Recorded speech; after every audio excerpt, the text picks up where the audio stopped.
Declared dead at sea, but alive behind bars. This is story time. African Truths Untold. Some deaths are announced before they ever happen.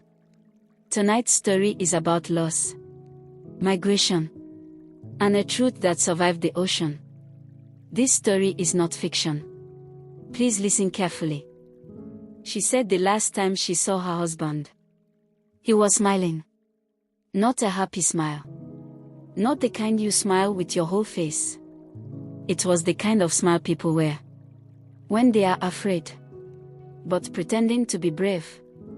Nigeria had been hard on them. Not suddenly. Not dramatically. Just slowly. The kind of hardship that creeps into a home quietly. First the food becomes smaller.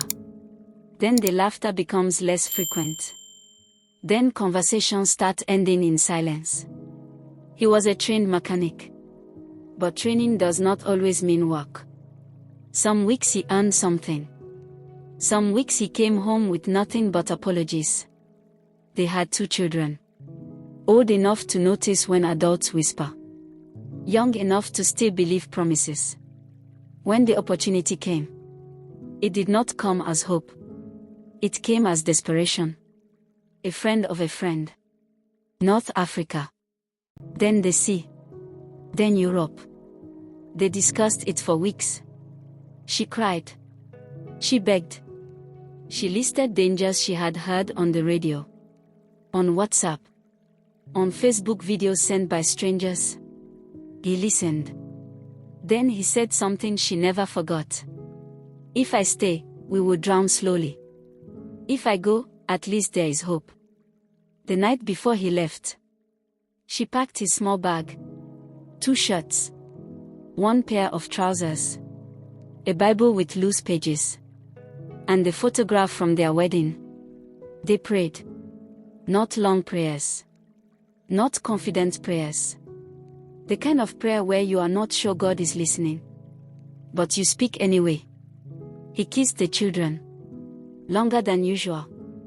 Then he hugged her. She felt his chest shaking. She did not say goodbye. She said, "Call me when you reach." Then he left. And the house felt immediately too quiet. For weeks, she heard from him. Voice notes mostly.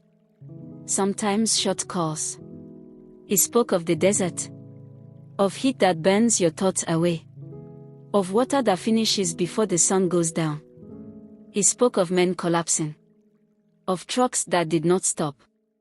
Of bodies that were left where they fell. Sometimes, his voice sounded far away.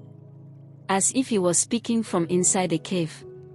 Sometimes, it sounded rushed. As if someone was watching.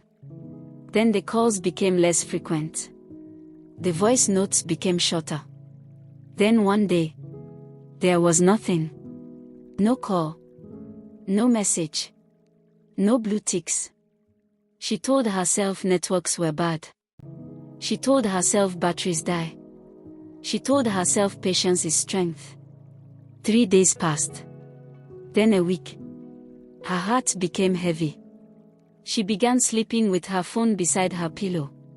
Volume on full. Screen lighting up her face at night. Every unknown number made her heart jump. Every morning without a message felt like another small burial. One evening, a man knocked on her door. She did not recognize him at first. He introduced himself slowly. Said he had traveled with her husband. She knew before he spoke further. People do not come with good news wearing that face. He said the boat capsized. He said the sea was angry that night. That people screamed. That people disappeared. He said some survived. Some didn't. He said her husband did not. She screamed. Not the dramatic kind you hear in films.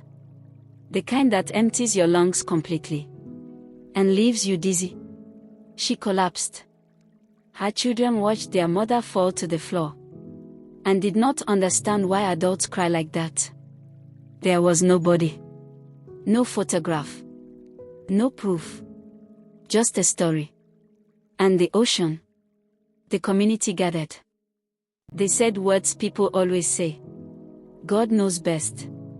He is in a better place. You must be strong. They insisted on rituals. Widowhood does not wait for certainty. An empty coffin was placed on a mat. His photograph sat where a face should have been. She cried over air. Her children were told, "Your father is with God." That night, she became a widow. Without a grave. Life did not pause for her grief. Rent still waited. School fees still came. Food did not become cheaper. Because she had lost someone. People called her strong. But strength did not pay bills. She sold her jewelry. First the ones she rarely wore. Then the ones that mattered. She moved houses.